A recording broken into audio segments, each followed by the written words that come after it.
Hello বন্ধুরা, তোমাদের সকলকে স্বাগত জানাই আমার এই চ্যানেলে। আজকে এই ভিডিওতে আমি তোমাদের সাথে যেটা আলোচনা করব সেটি হচ্ছে রেলের অ্যানুয়াল ক্যালেন্ডার নিয়ে, মানে অ্যানুয়াল এক্সাম ক্যালেন্ডার। দেখো, কিছুদিন আগে আমাদের রেলমন্ত্রী একটি বাজেট প্রেস মিটের সময় বলেছিলেন যে রেলের একটি অ্যানুয়াল এক্সাম ক্যালেন্ডারের কথা। সেখানে তিনি ক্লিয়ার করে বলে দিয়েছিলেন কখন কি এক্সাম হবে।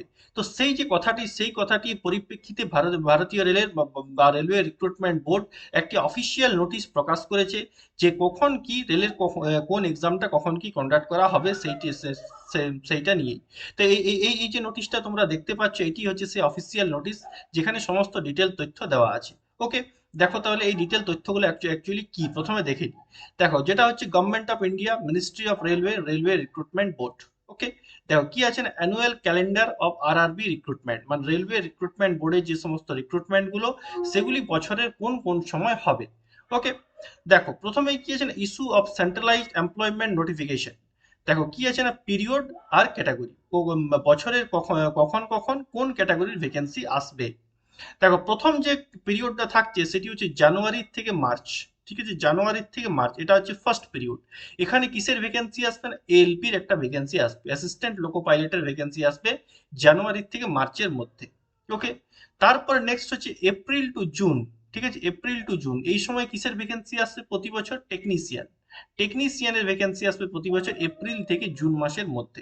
ওকে, তারপরে চলে আসছে জুলাই থেকে সেপ্টেম্বর মাসের মধ্যে আসবে কি কি, NTPC, non technical popular category গ্র্যাজুয়েটের যে সমস্ত পোস্টগুলি আছে, আর non technical popular category undergraduate, মানে এনটিপিসি গ্র্যাজুয়েটের যে সমস্ত ভ্যাকেন্সিগুলো হয়, মানে লেভেল 4, 5, 6, আর আন্ডার গ্রাজুয়েটের যে লেভেল 2 and 3 যে ভ্যাকেন্সিগুলো, সে সমস্ত ভ্যাকেন্সিগুলো মানে এনটিপিসির সমস্ত ভ্যাকেন্সি আসবে জুলাই থেকে সেপ্টেম্বরের মধ্যে। আর কিসের আসবে না, জুনিয়র ইঞ্জিনিয়ার আর প্যারামেডিক্যাল ক্যাটাগরি। ঠিক আছে, যেই বা জুনিয়র ইঞ্জিনিয়ার আর প্যারামেডিক্যাল ক্যাটাগরি, মানে যারা নার্স বা তোমার ড্রেসার এই সমস্ত পদে যারা চাকরি পেতে চাও তাদের জন্য ভ্যাকেন্সি আসবে জুলাই থেকে সেপ্টেম্বরের মধ্যে। আর অক্টোবর টু ডিসেম্বর এই যে সময়টা, অক্টোবর টু ডিসেম্বর এই সময়ে যেটা আসবে সেটি হচ্ছে বহু প্রতীক্ষিত একটি ভ্যাকেন্সি, এটি হচ্ছে লেভেল 1 বা গ্রুপ ডি। রেলওয়ে গ্রুপ ডির ভ্যাকেন্সি আসবে অক্টোবর থেকে ডিসেম্বরের মধ্যে, এবং আসবে মিনিস্ট্রিয়াল এবং আইসোলেটেড ক্যাটাগরির ভ্যাকেন্সি। এই যে ভ্যাকেন্সিগুলো এই সময় আসবে। ঠিক আছে, জানুয়ারি থেকে মার্চের মধ্যে এলপি, এপ্রিল টু জুনের মধ্যে টেকনিশিয়ান, জুলাই থেকে সেপ্টেম্বরের মধ্যে এনটিপিসি গ্র্যাজুয়েট আর আন্ডার গ্র্যাজুয়েট, তারপরে তোমার জুনিয়র ইঞ্জিনিয়ার প্যারামেডিক্যাল ক্যাটাগরি, আর অক্টোবর থেকে ডিসেম্বরের মধ্যে লেভেল 1 বা গ্রুপ ডি আর ministerial and isolated category. Okay, এটাই হচ্ছে রেলের অফিসিয়াল এক্সাম ক্যালেন্ডার। এবং এই যে ক্যালেন্ডারটা, এটা শুধু এই বছরের জন্য নয়, এটি প্রতি বছর সেম ক্যালেন্ডার কিন্তু ফলো করা হবে। দেখো, এবার থেকে রেল কি করছেন, প্রতি বছর কিন্তু ভ্যাকেন্সি 2024 থেকে পরপর প্রতি বছর ভ্যাকেন্সি। দেখো নর্মালি কি হতো না, রেলের ভ্যাকেন্সি 4 বছর 5 বছর অন্তর অন্তর আসতো। সেক্ষেত্রে প্রবলেম কি হতো না, স্টুডেন্টদের ক্ষেত্রে যে প্রবলেমটা হতো যে এজ ক্রস হয়ে যাবে, এজ লিমিট যেটা, সেটি অনেক স্টুডেন্টের প্রিপারেশন করতে করতে হয়তো সে ভালো প্রিপারেশন করলো কিন্তু এজ তার পার হয়ে গেল, এই প্রবলেমটা হতো।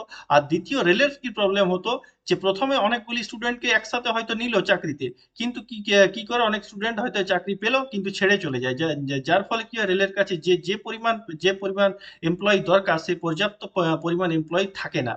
যার জন্য রেলের যে সমস্ত কাজ সেটাতেও প্রবলেমের সৃষ্টি হয়। তাই এই দুটো প্রবলেমকে সলভ করার জন্য, এবং এটা শুধু রেলের প্রবলেম নয়, স্টুডেন্টদেরও এই জিনিসটা ডিমান্ড ছিল যে একটা অফিসিয়াল ক্যালেন্ডার জারি করা এবং অ্যানুয়াল প্রতি বছর হিসাবে রেলের ভ্যাকেন্সি আনার। তো রেল এবারে যেটা বলেছে যে এই যে ক্যালেন্ডারটা হিসাবে প্রতি বছর ভ্যাকেন্সির অ্যাসেসমেন্ট করে প্রতি বছর ঠিক এই সময়ে ভ্যাকেন্সি বার করা হবে। কিন্তু এই বছরটা মানে এই 2024-এ এখানে কিন্তু টেকনিশিয়ানের যে ভ্যাকেন্সিটা সেটি ফেব্রুয়ারিতেই চলে আসবে, সেটির অফিসিয়াল নোটিশ অলরেডি দিয়ে দিয়েছে, এই ফেব্রুয়ারি মাসেই টেকনিশিয়ানের অফিসিয়াল নোটিফিকেশন চলে আসবে এবং মার্চে ফর্ম ফিল আপ হবে। তার মূল কারণ যেটা হচ্ছে যে এপ্রিল এবং জুন মাসে যেহেতু লোকসভা ভোট হবে, সেই সময় কি না মডেল কোড অফ কন্ডাক্ট লাগু হয়ে যাবে, অতএব সেই সময় কিন্তু কোনো ভ্যাকেন্সি আনা যাবে না। তার জন্যই রেল ফেব্রুয়ারিতেই এই টেকনিশিয়ানের ভ্যাকেন্সিটা রিলিজ করবে, কিন্তু নেক্সট ইয়ার থেকে মানে 2025 থেকে যে টেকনিশিয়ানের ভ্যাকেন্সিটি সেটি এপ্রিল থেকে জুন এই যে পিরিয়ডটা থাকছে এই পিরিয়ডের মধ্যেই কিন্তু আসবে। ওকে, ঠিক আছে, তাহলে বোঝা গেল যে অ্যানুয়াল যে ক্যালেন্ডারটা রেলমন্ত্রী বলেছিল তার অফিসিয়াল অর্ডার কপি হচ্ছে এটা, এবং এটা কি কিভাবে কাজ করবে, কখন কি ভ্যাকেন্সি আসবে। অতএব তোমরা যারা রেলের প্রিপারেশন করছো বা রেলের চাকরি করতে চাইছো, তারা এবারে এই যে অ্যানুয়াল ক্যালেন্ডারটা ফলো করে তোমরা নিজের প্রিপারেশনটা করো, কারণ ভ্যাকেন্সি কিন্তু এইভাবেই কিন্তু আসবে। ওকে, ঠিক আছে। তাহলে যেসব বন্ধুদের এই ভিডিওটি ভালো লাগলো তারা অবশ্যই ভিডিওটি লাইক করো, বন্ধুদের সাথে শেয়ার করো, এবং এই ধরনের ভিডিও বা বিভিন্ন গভর্নমেন্ট জব ভ্যাকেন্সি ভিডিও সম্বন্ধে আপডেট থাকার জন্য অবশ্যই চ্যানেলটিকে সাবস্ক্রাইব করো। Thank you.